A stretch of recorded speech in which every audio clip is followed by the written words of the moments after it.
This is Ben Pherson here with Minnesota MMA News, and I'm sitting down today with Jeremy Hamilton. He has a fight coming up on January 15th at Epic. Going to be taking on Dan Downey, it sounds like, though who knows, it's a local fight, that might change. But what do you know about Dan, if it does happen to be him? I don't really know much about Dan. I really don't know anything about him. I don't really care who I fight. A lot of fans want to see me fight in Minnesota again, so I'm going to come out and put on a show. That's my goal. I'm going to make sure they enjoy it, because I don't know when I'm fighting in Minnesota again after this. Hopefully I get to the big show pretty soon, but I'm going to give the Minnesota fans something to look for. Been tough to sit around and wait and not know what's going on. You know, W1 was quite a while ago now. It feels like it, I'm sure, for you. Been tough to sit around and wait? It's been hard to sit around, but I've been training. I've been working hard. I know a fight's going to come, so I'm just training to win. And that W1 fight should be airing soon on FSN. All my fans keep asking about it. So I'll still let you know. Got to work out, find out when it's playing. I'll let you know on Facebook. Follow me on Twitter. Follow Minnesota MMA News on Twitter. You talk about that next fight coming. Let's talk about the last fight first. Talk about W1. Talk about that experience. From what I've heard from you and Pat and Mike and everybody that went up on that trip, it sounds like everything was awesome on that trip. Aside from getting 3 wins for Ambition, what did you take away from the trip to Canada? The trip to Canada was great. W1, they treated us real good. The fight was great. Chris Johnson, he's a tough guy. He's light heavyweight champion up in Canada. I completely dominated him. I can't wait for that fight to come out so people can see it. I had his friends come up to me and say, I can't believe you beat him that easily. You humiliated him. It was a good fight for me. Had a lot of fun in that fight. You mentioned Johnson, but that fight was originally supposed to be Jamie Yeager, and Mr. Afro got injured somehow. But I'm thinking that fight would have meant more to you, beating him, just because he's a name. I mean, do you feel that too?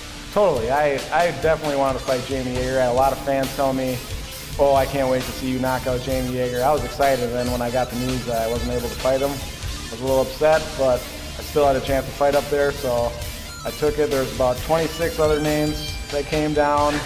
No one wanted to fight me. No one knows who I am. They see my record. They can't find any footage on me. They don't want to fight a guy who's undefeated and they can't find any footage on. So finally got Chris Johnson, took that fight, and made it work for me.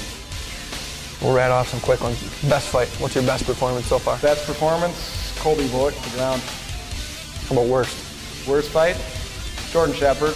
Overtrained, cut weight, didn't like cutting weight too much. Wasn't really where I should have been.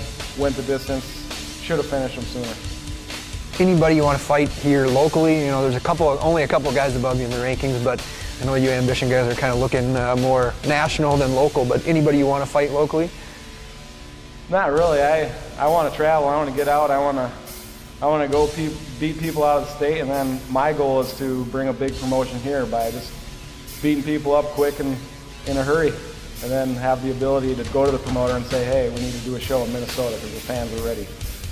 I made Mike name somebody in an interview here, a few days ago, and who's the next guy from Ambition to make? We know about you, and we know about Schilling and Brett Rogers and all those guys, but who's somebody who's maybe new to the gym or only been here a few months that you see doing something big in 2011? Cody Pasquale, he's coming back. He's working hard. He's in here. He's kicking the bag. He's punching. He's rolling. He's doing everything he needs to be. He's on his way back. Kendra, she's a beast. She helps me. She puts me through workouts, helps me with my nutrition plan. Helps me with everything. She's very smart and she knows what she's doing. She's going to be a beast. And one more question before we get to thank yous, but your coach, Mike Riley, a lot of people don't like him in the state, but then everybody who's in this gym and trains with him absolutely loves him and couldn't be more loyal to the guy. Why are you guys so loyal to Mike Riley? Mike's a great guy. He works hard. The thing is, when you're a hard worker, you like other hard workers. And I know behind the scenes, Mike's working for me. He's putting in his time. He's working for all the guys. He's doing everything for the guys at Ambition MMA. So when you know someone's working hard for you, you want to work hard for them. That's why I like Mike. He's a great guy. And who do you got to thank? I got everybody. Ambition, Stephanie Dusenberry, she's a massage therapist. She's helped me before my Chris Johnson fight. Gabe slammed me on my back. Gabe Hobbs, big heavyweight, slammed me. I pulled a muscle in my back.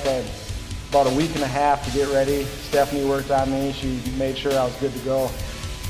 Kendra, she puts me through workouts. Mike Riley, all the guys with Ambition MMA, Joey Clark, Mark Dale, he's a great president. Mark Dale, he's a true president. He works hard. He cleaned, for the first year and a half, he's been cleaning this gym by himself.